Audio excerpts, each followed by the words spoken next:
Hello, ladies and gentlemen. Thank you very much for joining me today in this webinar on herbal treatments for improved memory.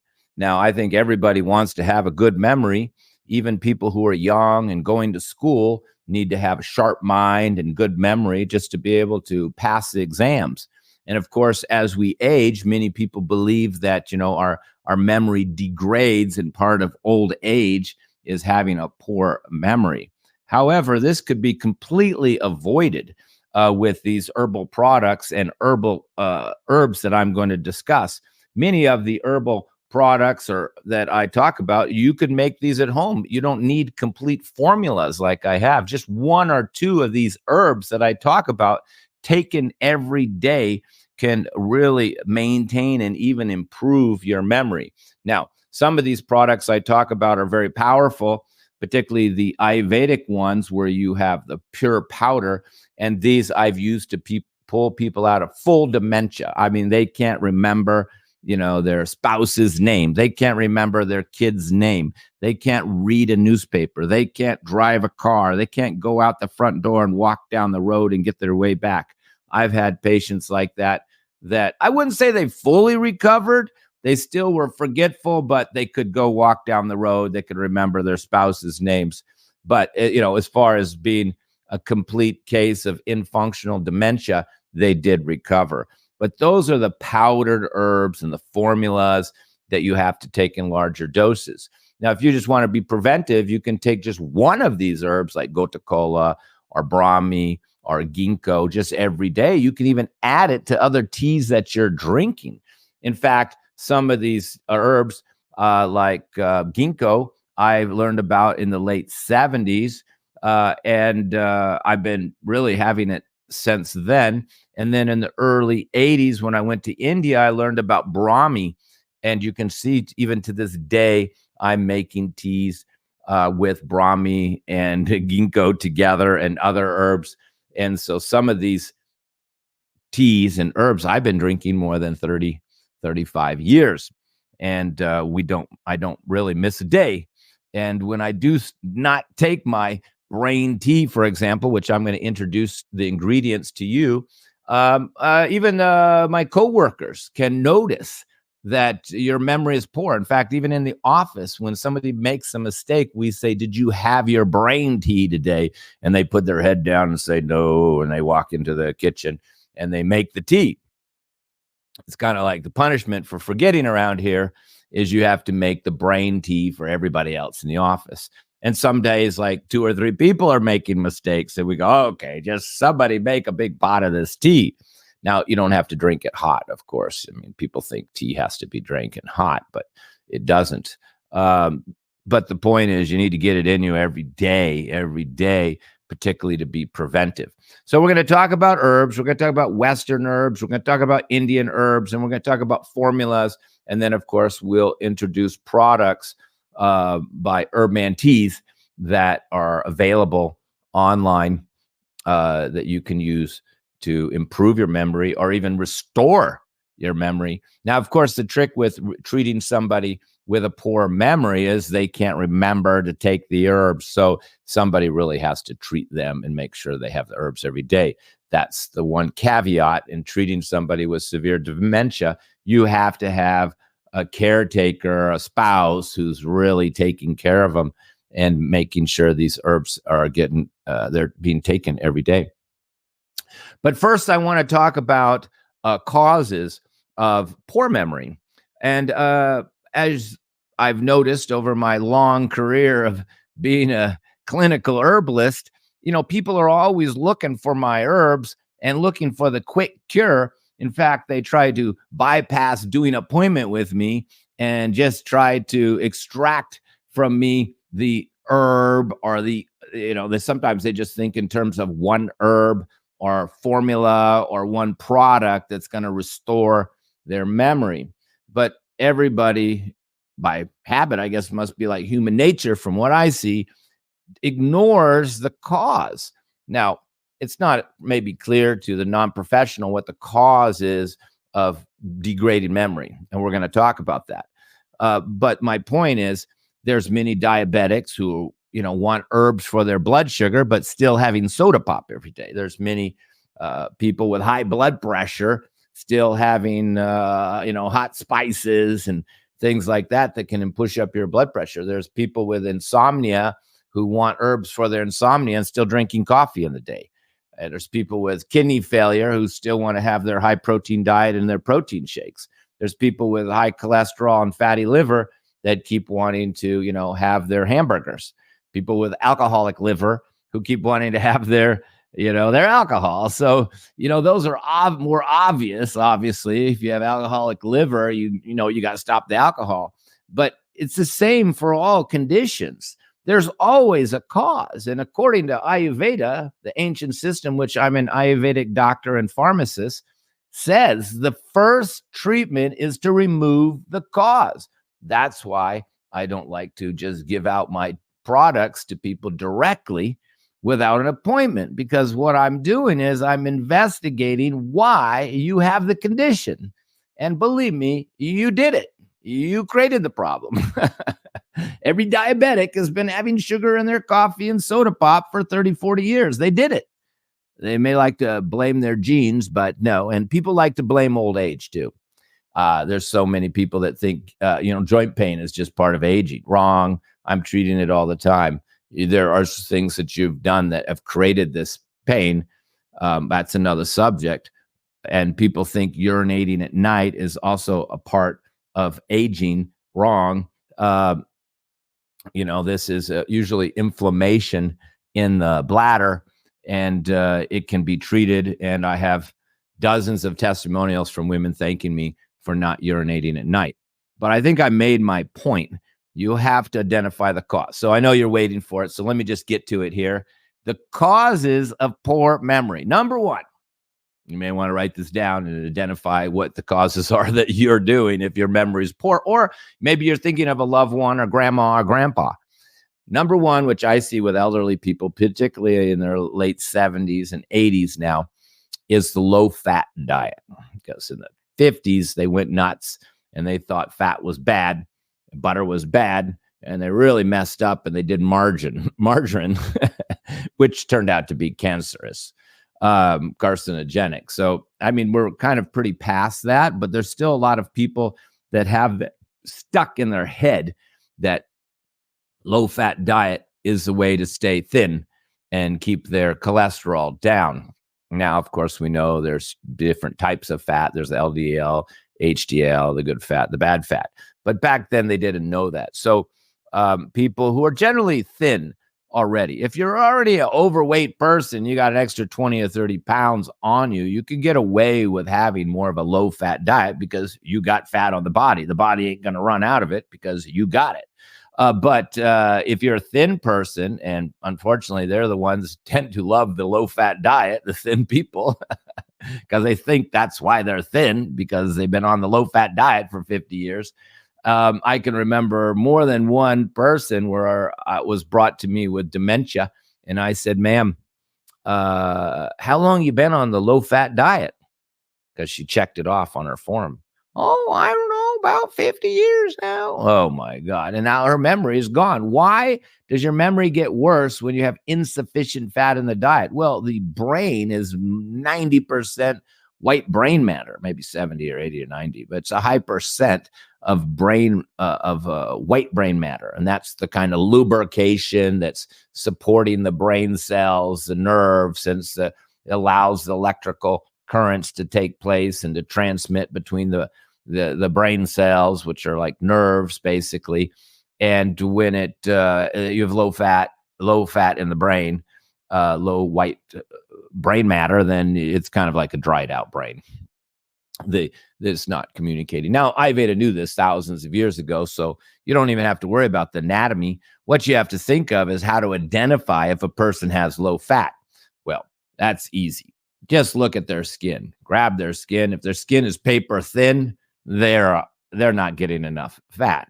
Now, of course, with almost all people who have insufficient fat, they don't know it. They think, well, but I eat a half avocado every day. I have some olives. That's insufficient. Of course, different people need different amounts of fat. a menstruating girl losing blood needs a lot more fat than a man. A thin person may need more fat than an overweight person. So, but having one avocado a day ain't going to hack it.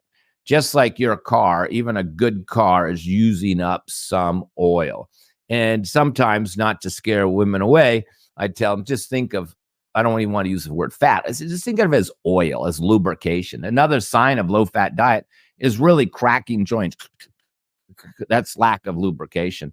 And lack of thin skin, it's like lack of protection. You can just look at the back of their hands. If you see all the bones sticking out of the back of their hands, they're depleted. That could be both muscle and fat. But when the skin is thin, that's fat. You don't. And other signs are dry, hard stool. So it's usually, I don't tell people you're a low fat. I say, let me see the skin. Okay. Let me see the collarbone. If there's collarbone sticking out, I also look for the cheekbone protruding, boniness. And then cracking joints. Yep, they're cracking. And then, do you have dry, hard stools? Yes. So it doesn't really. Then at that point, we know they're having insufficient fat in the diet, whether they believe they're eating enough or not. Now, there's always the second problem, possibility, I should say, that they have gallbladder problem, liver problem, and they can't digest the fat. So they could be eating the fat and not digesting it. But there's other signs of that. Oil in the toilet, oil floating in the body, and then you'll have high cholesterol and other indicators that you're unable to digest the fat.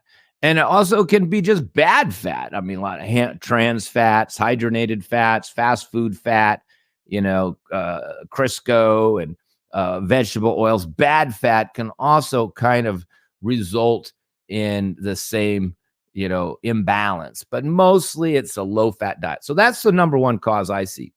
Number two cause is alcohol consumption. We know alcohol is very damaging, not just to the liver, but to brain cells. So, but that's usually pretty clear because a person will have a history of drinking, and hopefully they've stopped. You always have to stop the cause before you start the treatment. If you want me to treat you for insomnia, you got to stop the coffee. If you want me to treat you for diabetes, you need to stop the soda pops. It's the same thing here. If you want me to treat you for your brain, you got to stop drinking alcohol. It's not good for your brain. And other cause is poor circulation. And you can tell very easily if you have poor circulation or not. And that is if your hands and feet are cold all the time when other people are not. So, your feet, particularly your feet, is the furthest extremity. And that's why our calves can be more dry than the rest of our body. And then the feet can be more cold. So if you're really getting cold feet, very dry calves, and dry skin in general, you're not getting good circulation. So if you combine that with low fat plus poor circulation, so you've been on this low fat diet, you're thin, bony, not having enough fat, plus you have poor circulation. I mean, that's a perfect scenario for future memory and cognitive problems. It will take years before it catches up on you. And how do we get poor circulation? Number one, well, you can get thick blood, too thick of blood. But cold foods, cold drinks, cold water all coagulates and ruins your circulation. Things that improve your circulation are heating and warming things: ginger, garlic, onions, hot soup. So people just eating a lot of cold, drinking ice water a lot. This not only affects your thyroid, not only wrecks your digestion, but also affects your circulation. And you can have spider veins, you can have clotting, you can have varicose veins. These are all signs of poor circulation. So now if the blood's not getting to your feet, it's also having trouble getting to your brain. So, and then the other issue cause can be nutritional deficiencies, too extreme of a diet. A lot of people are doing very extreme social media diets these days, trying different diets. So these extreme diets can easily end up with nutritional deficiencies, particularly grain-free diets where you don't have your main source of B vitamins, and then the nervous system, they need a lot of B vitamins.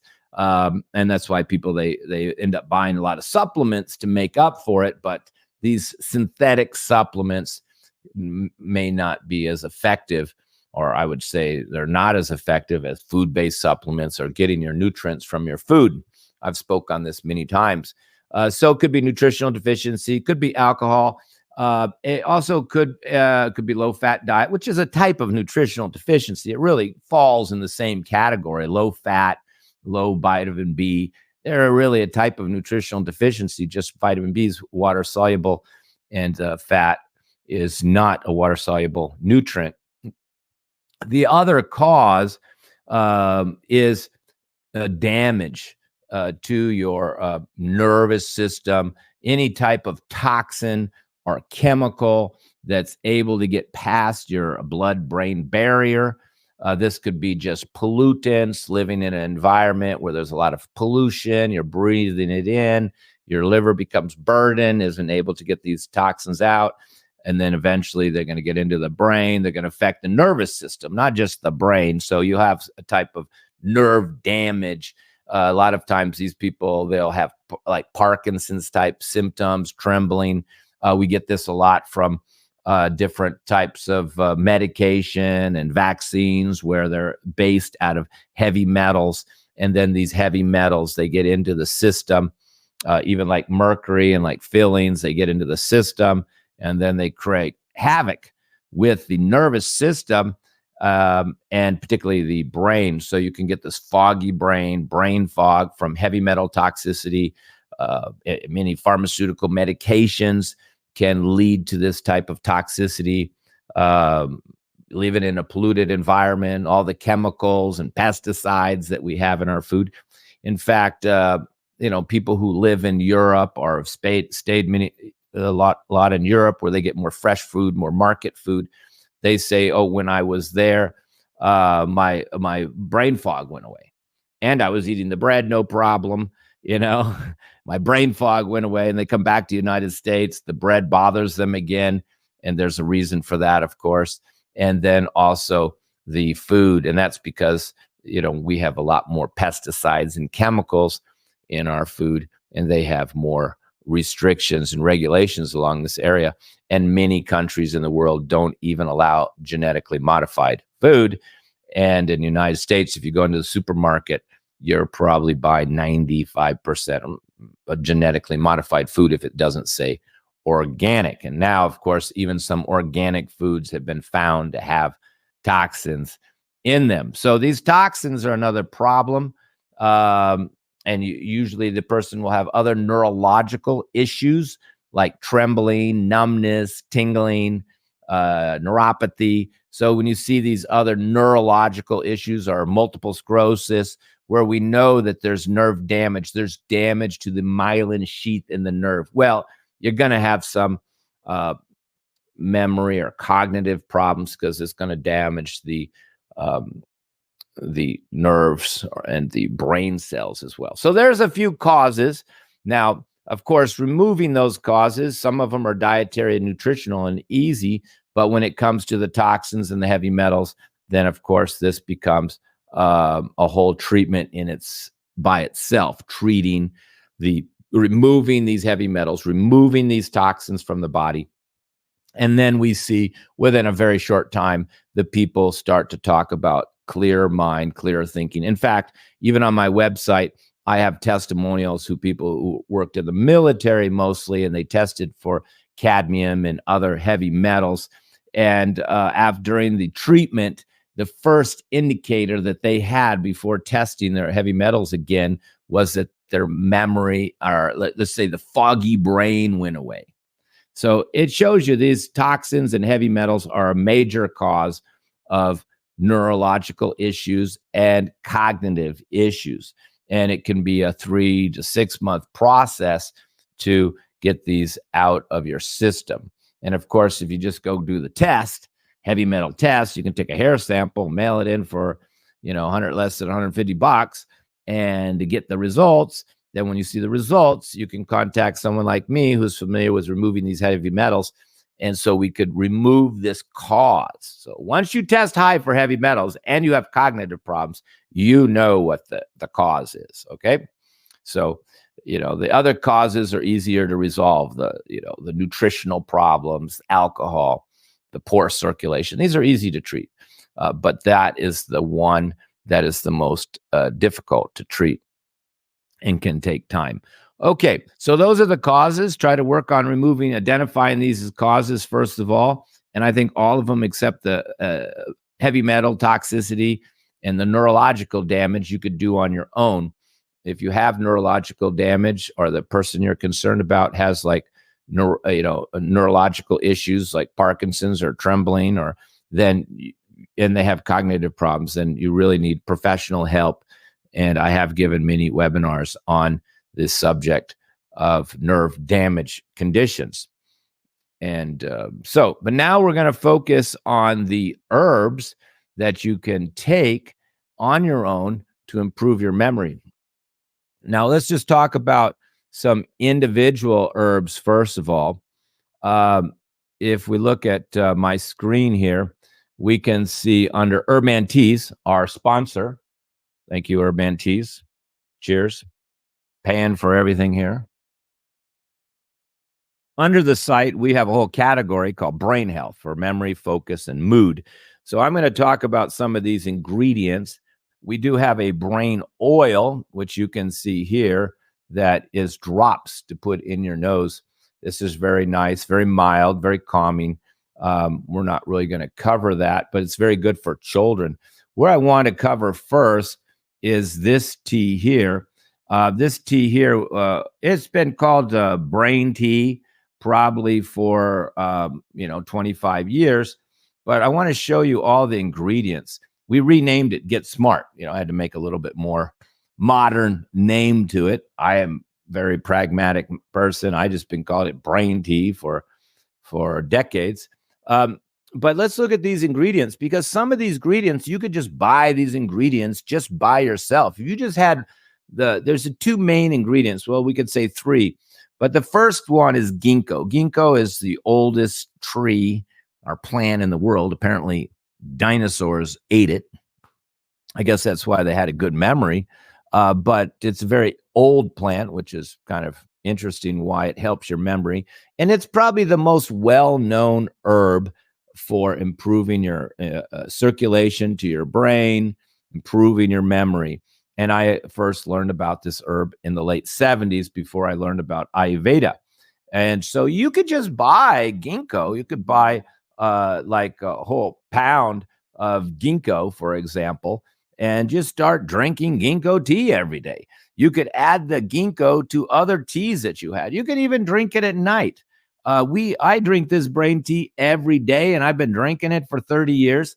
And it's not strong enough to really pull you out of dementia. I will introduce some stronger formulas, but I wanted to introduce these first. The other herb that is very powerful, or the premier herb for your brain and your memory in Ayurveda, is Brahmi. So you can see how I formed this formula. I just took the two best herbs from Western herbalism, because I'm a Western herbalist and a Ayurvedic herbalist. I just took the best of both.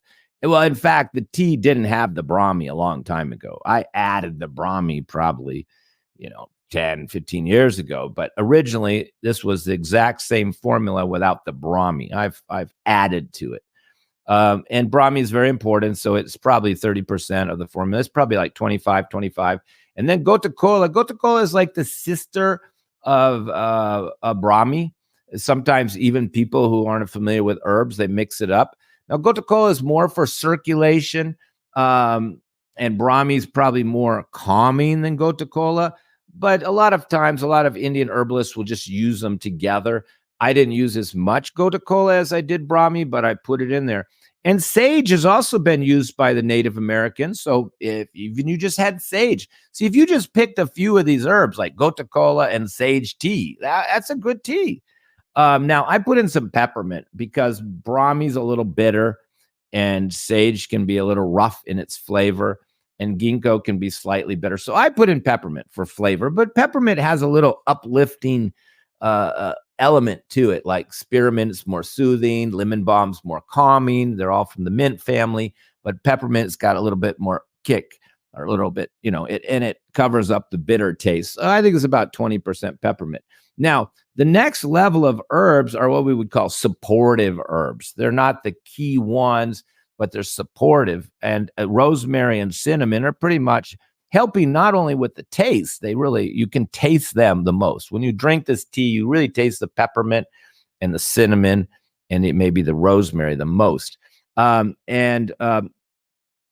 they're helping the circulation, because if the circulation isn't good, you're not going to get the herbs up to your memory. Now, you can do, rosemary all by itself. I've seen people try to do just rosemary tincture. And sure, it probably is not going to hurt you. It's probably going to help. But, this has got to be a much more effective formula than a single herb. You got ginkgo, gotu kola, Brahmi, sage, and rosemary. I mean, this is just looking at those herbs, this is going to really help circulation, memory. Now, I do throw a little bit of stevia in there again, because stevia is slightly stimulating, and but it's also masking some of the bitter taste here. And these teas, we do try to make them tasty. We don't really care with the Ayurvedic formulas. And then years ago, we put in just a 5% of reishi mushroom. Again, that was a recent addition.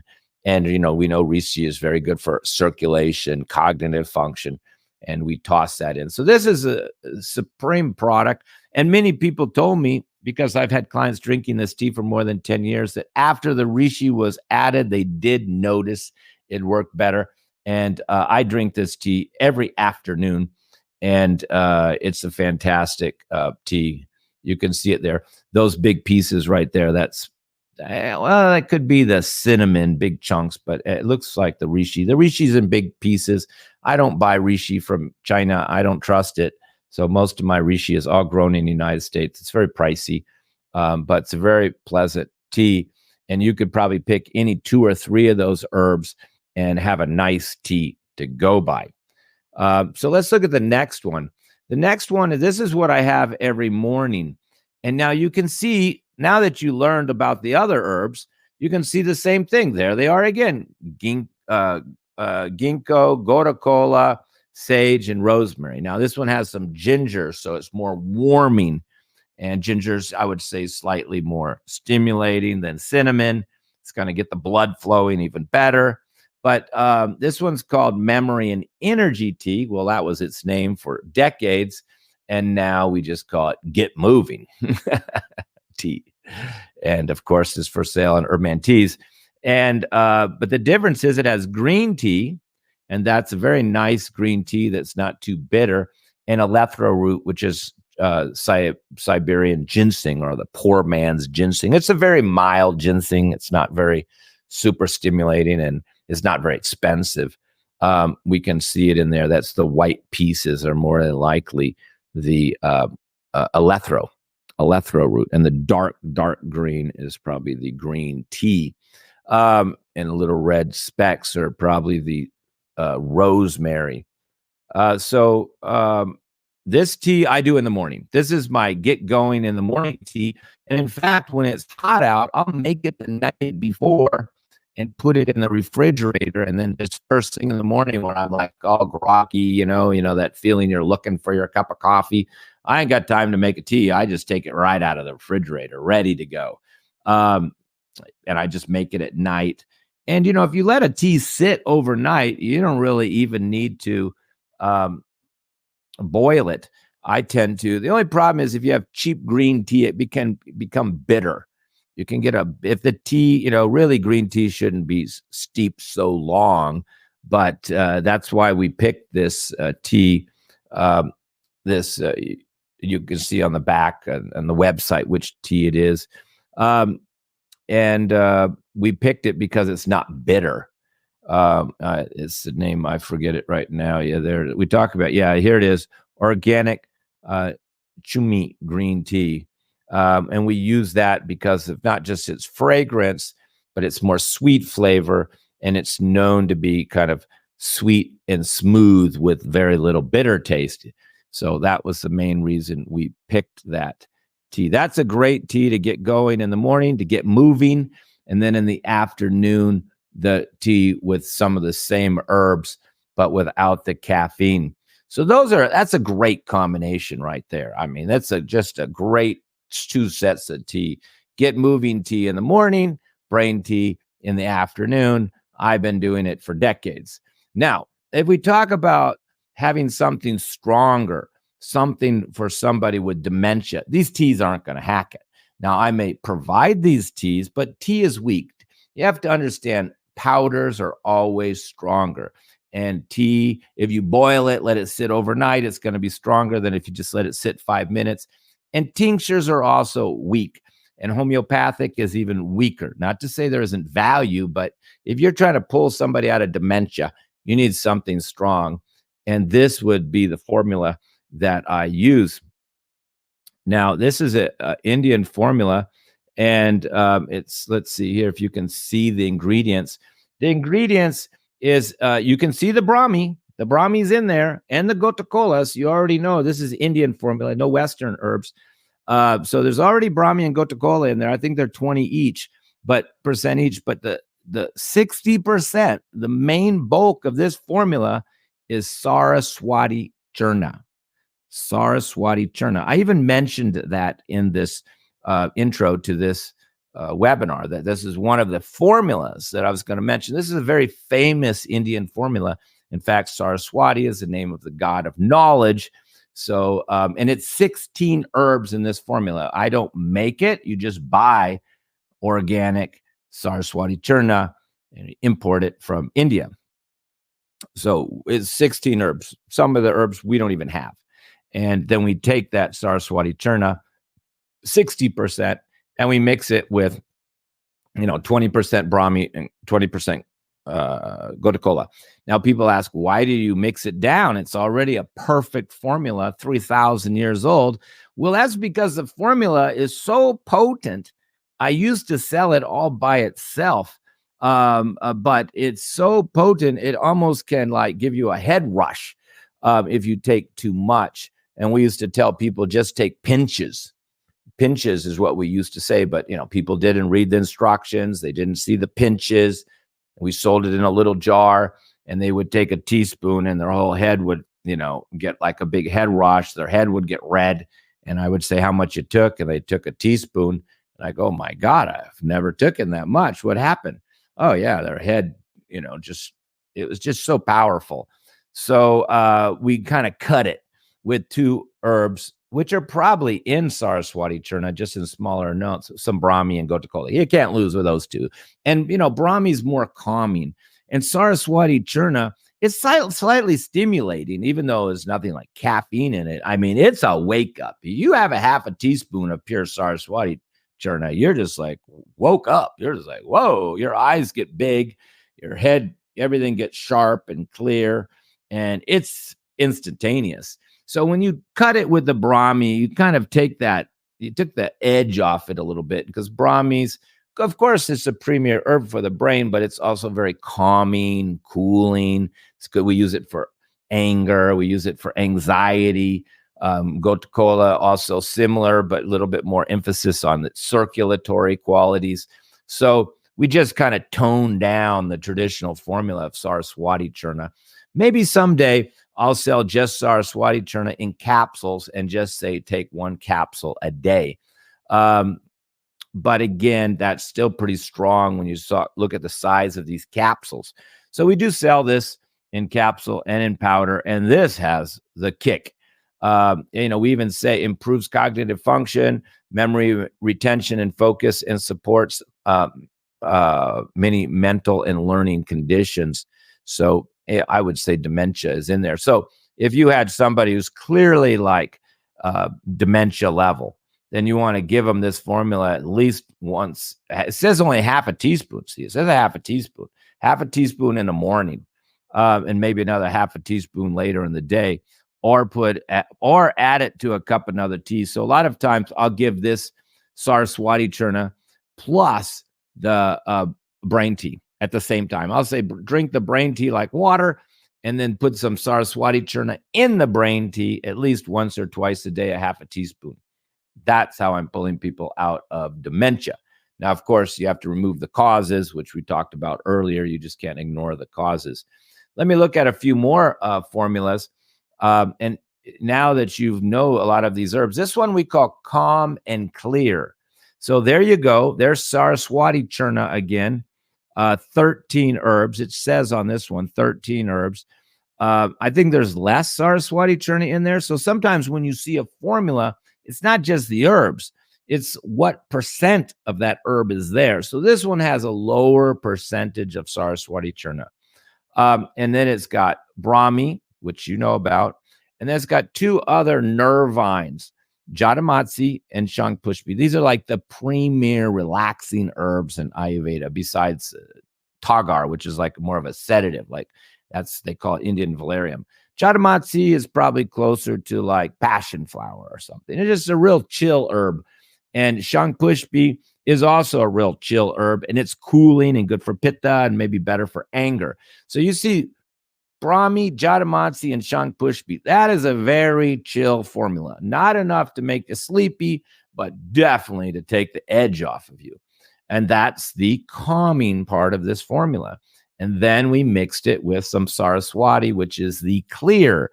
So this is very good for this person who's nervous and also, wants to do well. Like a student, you're in school, you want to stay calm, you want to be smart, you want to have a good memory, you take it every day. And we say improves cognitive function, memory, focus, intelligence, and mild anxiety. See, the other formulas didn't mention anxiety, but we're still using the Saraswati churna. So we have a few more herbs and formulas I want to introduce here. And here we go again. This is called Ayurvedic Intelligence Formula. And there you go again, Saraswati churna. You can see this is the premier formula in Ayurveda. You go to Ayurveda doctor in India and say, hey, I need something for my memory. He's going to give you Saraswati churna. You can even get it in a capsule or a little tablet. Saraswati churna vati means in capsule form. And that's very nice. You can just take these things every day. All we're doing here is we're mixing it with other herbs so the formulas become more focused. There's the Brahmi again. I know this formula is 1/3, 1/3, 1/3. So there's 1/3 Brahmi, which is a lot of Brahmi. Now, this is an herb that a lot of even Ayurveda practitioners don't know about, Jodas Matsi. It's not Jatamatsi, the one I told you earlier that's relaxing. Sometimes people mix it up. They think I spelt it wrong. Jodas Matsi. Now, Jodas Matsi is actually used a lot in depression. It's very good for the mind. It's also known to improve intelligence. This is what this herb is for. It's slightly stimulating to your mind. It's known to improve your, get rid of mental fatigue. So between the Saraswati churna and the Jodas Matsi, this formula is just like, it's probably going to help overcome even fatigue, particularly mental fatigue. And then the Brahmi is just such a wonderful herb. In fact, this formula was told to me by an Ayurvedic doctor on the telephone. And he told me those three.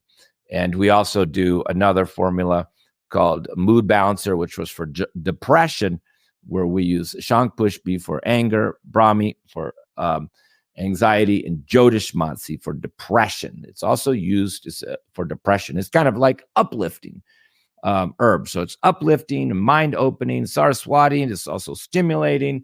Brahmi is a little calming. So this is, there's variations in these tea. And it says right here on the bag, take more if needed and add to the brain tea. See, right on the package, it says just add it to the brain tea to make it more powerful, because the brain tea by itself is nice preventive. You can drink it every day.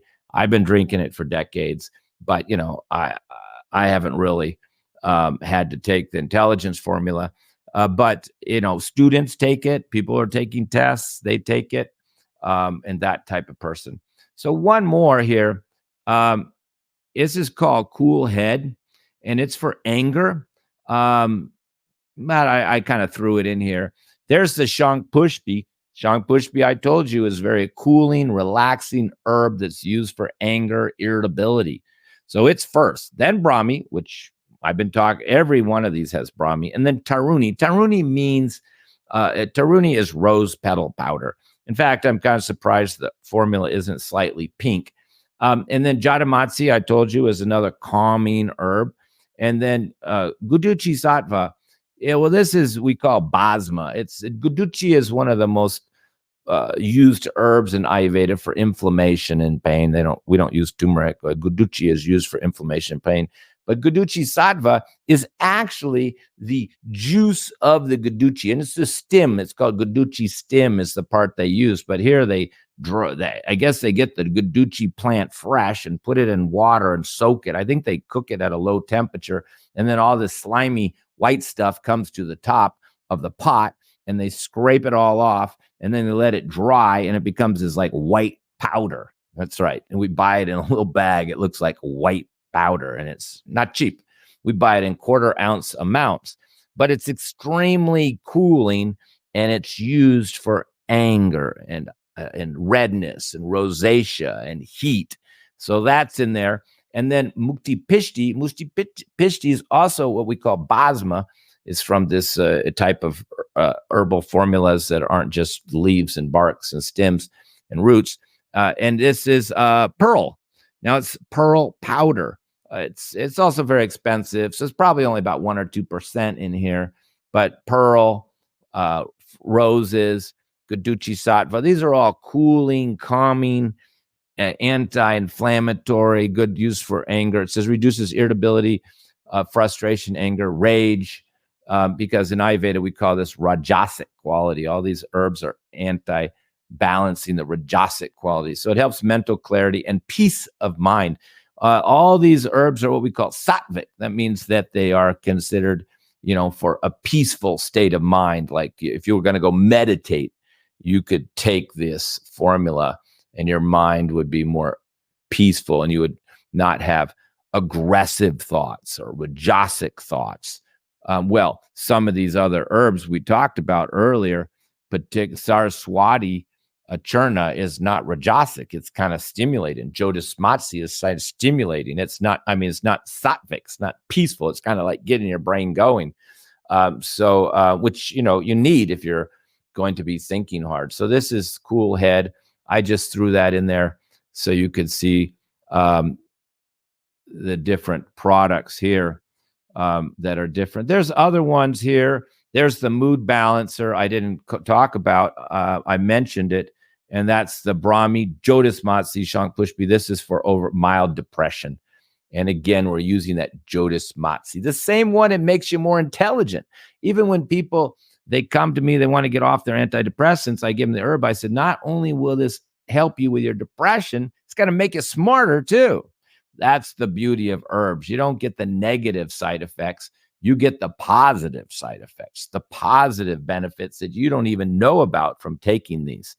There's a few more in here. And then we have our oil, which I mentioned too, our brain oil. So I hope you kind of saw some of these herbs. And like I said, you could probably just get Brahmi or Gotakola and mix it with some rosemary. If you're a cold person, maybe a little ginger, and make a tea and just drink it every day. Now, it's not going to pull your grandma out of dementia, but you will notice if you drink it every day for a while, you will notice a difference. And in fact, if you work with somebody every day or live with somebody every day, and they're drinking this tea, you can tell within a few days when they stop, that they've stopped taking it. I mean, even my own son would notice, Dad, did you stop drinking your brain tea? And he was correct. I stopped it a few days ago. It takes a few days before you start becoming like a little forgetful again. You're not as sharp. And it can take a week or two before you start feeling like, oh, yeah, I think this is helping. It's really so subtle that a lot of times people don't notice it themselves. It's the people that they're living with or working with that say, oh, yeah, you're definitely not forgetting as much. I don't know what you're doing, but you're not forgetting as much. And you yourself, you don't notice. because obviously when you're forgetting something, you don't even know you're forgetting unless you just keep leaving your keys in the bedroom, and you can't find your keys every day. You keep leaving your keys in your purse or your card. You can't find your keys. You can't find your wallet. And you keep walking back into the bedroom, wondering why you're walking into the bedroom. Those are signs that you're becoming forgetful. And then once you start doing this tea or these herbs for a while, even just the tea, like 1 cup a day for 2 or 3 weeks, you start to notice you're not walking in bedrooms wondering why you walked in anymore. So it's very subtle at that level. And again, if you have somebody who's got more advanced cognitive disability like dementia and serious forgetfulness, then you're going to have to use the Ayurvedic herbs plus the teas to really make a big difference. And it still could take a couple months. You have to remember, these herbs are not meds. It's not like you're going to take 1 cup of tea and your memory is going to come back. You got to keep going and keep going. And don't forget, you got to get rid of the causes. Yeah, and you have to identify the causes, which I covered earlier. So it's very important. And nutritional deficiencies can definitely be a cause. So, extreme diet, just not eating, fasting too much, skipping meals, leaving out whole food groups like no grains, no fruit, things, wild diets like that. Then you end up with nutritional problems. You try to make it up by doing smoothies and vitamins, and you don't know what your nutritional makeup really is. And this can definitely affect your mood, and it can affect your mind and can affect your memory. Because in Ayurveda, they say the mind is held by the nervous system. I've seen diagrams where it showed nerves are like the hands and the mind is held by these two hands. So if the nervous system's aggravated by a bunch of coffee, the mind is going to be all aggravated from the coffee.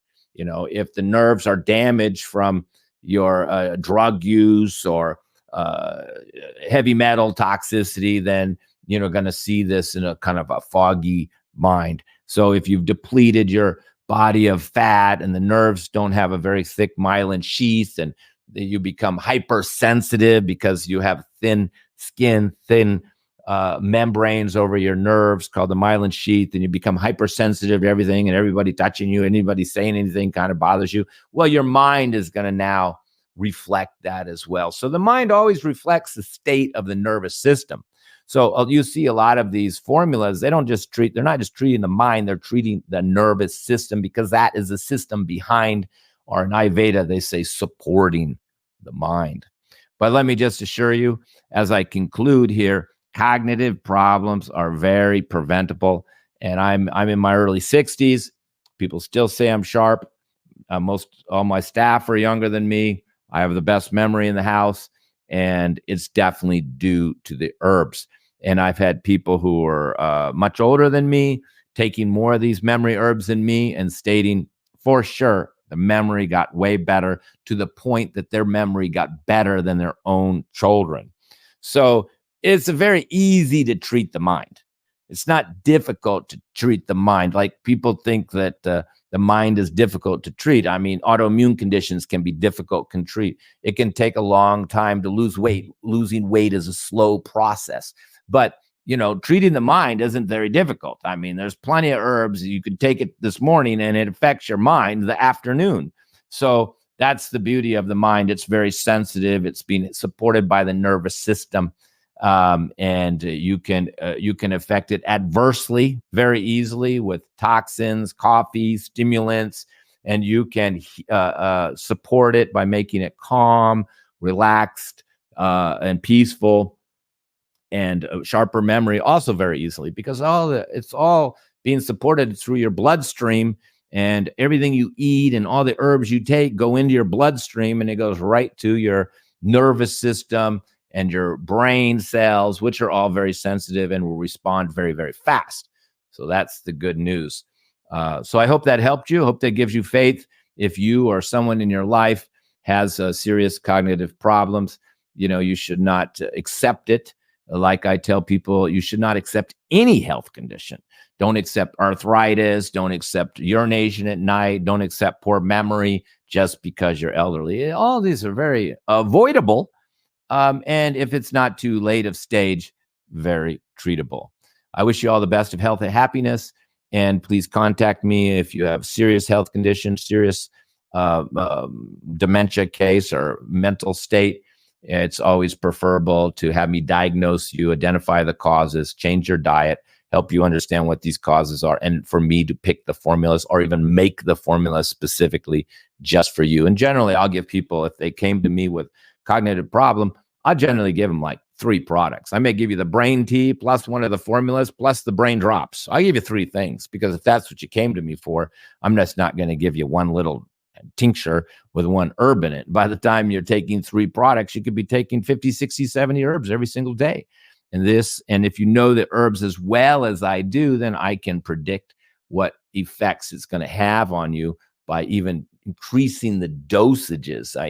I'll give higher dosages for somebody who has a more serious condition than somebody who doesn't. So I hope this helped you. And don't forget to take your memory herbs. That's very important.